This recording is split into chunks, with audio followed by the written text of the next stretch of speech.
a marketing tactic. You know, I'm really doing this, and so are all my students. And they'll tell you the same thing. There's just an unlimited ocean of things to relish. He uses the word here. Oops, I've got to put on my glasses.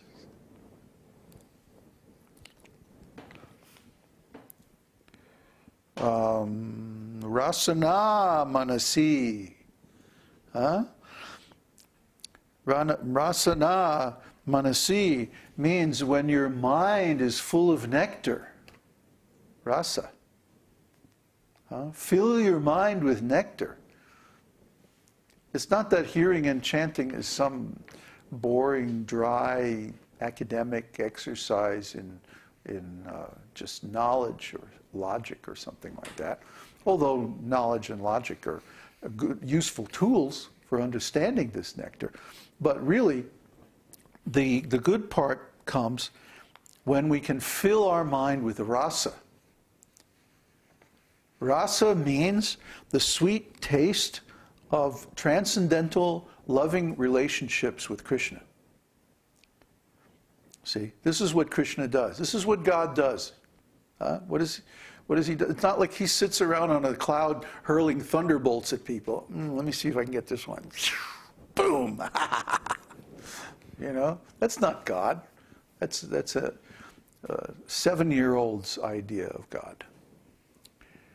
Really, what God is doing is he's spending eternity engaged in sweet relationships of exchanges of love between himself and his devotees. That's all God does. I mean, what would you want to do if you were God? If you had any power, all the power to do anything that you wanted to do, all you'd want to do is enjoy beautiful love relationships.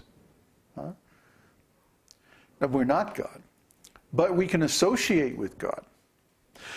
And the way we do that is by following his devotees. God's existing devotees, Krishna's eternal devotees, can show us the way, how to engage in this devotional service. And when we follow in their footsteps, then we learn the methods gradually of how to advance in this service until we actually reach the spiritual world. And we can reach that consciousness in this body. We don't have to change the body. We can reach it while we're still engaged in supposedly ordinary activities. But when we take these activities and we engage them in the Lord's service, they become spiritualized. This is the first thing that we have to learn how to do. For example, everyone has to eat. We can't maintain our bodies if we don't take food. So what we do is we take ordinary food, nice vegetarian food, and we offer it to Krishna. Krishna doesn't accept non-vegetarian food. He doesn't accept contaminated food. He doesn't accept food that is in the mode of ignorance or passion.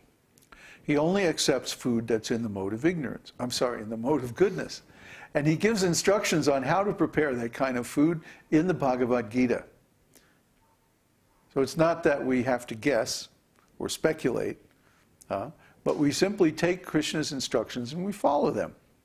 We just do what he says. Like if you love someone, don't you want to give them something that they like, something that they enjoy? You know, if you really love somebody and you know that they like delicious vegetarian food, then you prepare that and you offer it to them. This is just common sense, and this is ordinary thing. So what to speak of God? God is like us, only he's millions and millions of times greater than we are.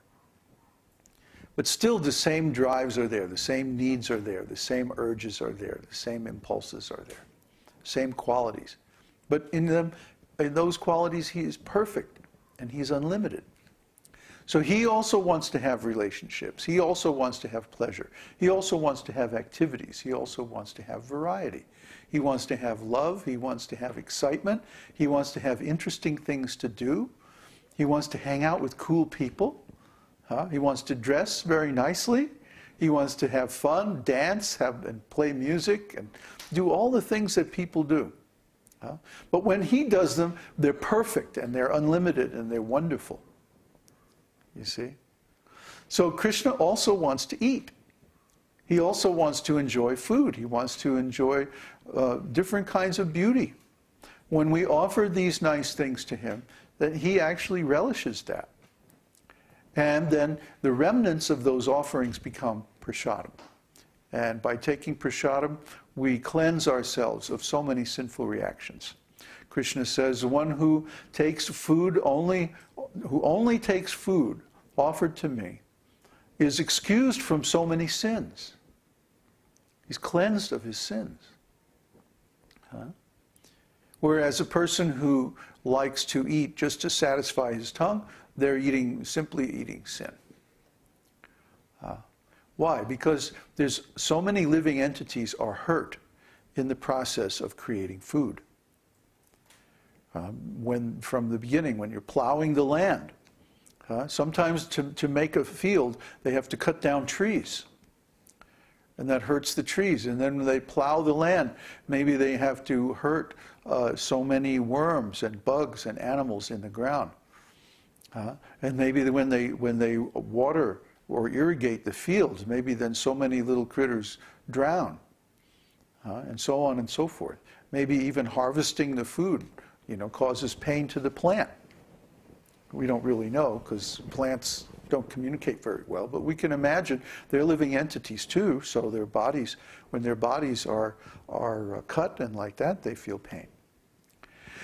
So we can understand that there's so many maybe accidental, maybe inadvertent, but still we're giving pain to so many living entities during the process of even creating vegetarian food, or to speak of animal food.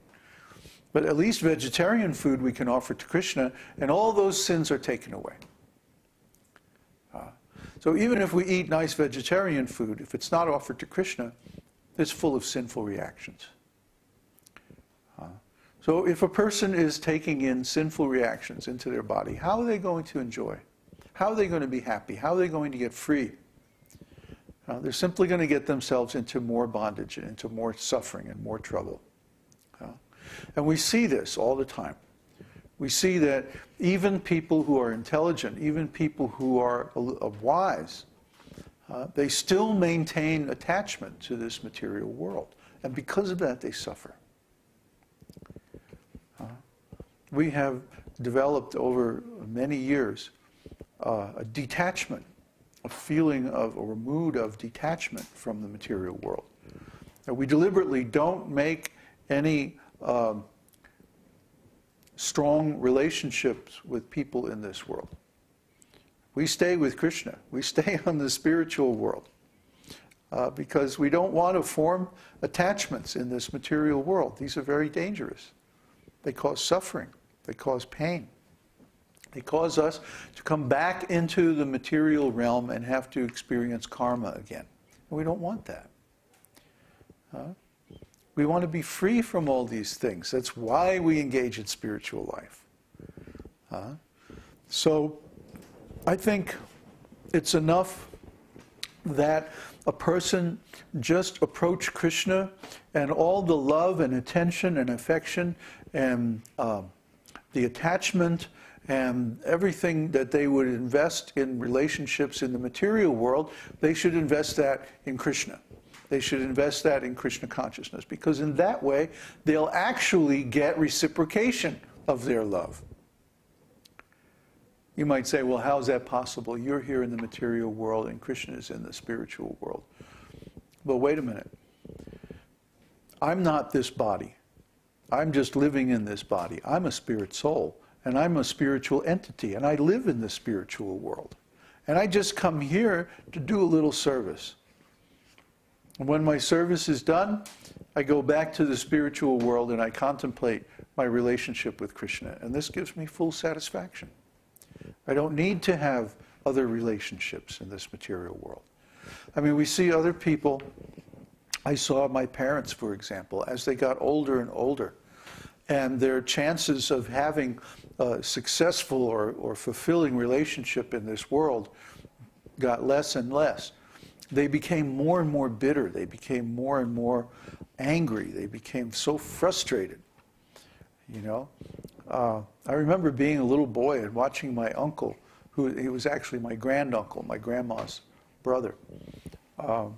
He was doing some work around the house. And I mean, every other word was a cuss word, you know. He was a very unhappy person. And I remember wondering, you know, being 3 years old or something, and wondering, you know, why is he so angry all the time? Well, because he worked all his life for the same company. He was a milkman, milk delivery guy. Not to houses, but to businesses, wholesale milk. And so his whole life, from the time he was a teenager, was throwing around these big, heavy containers of milk.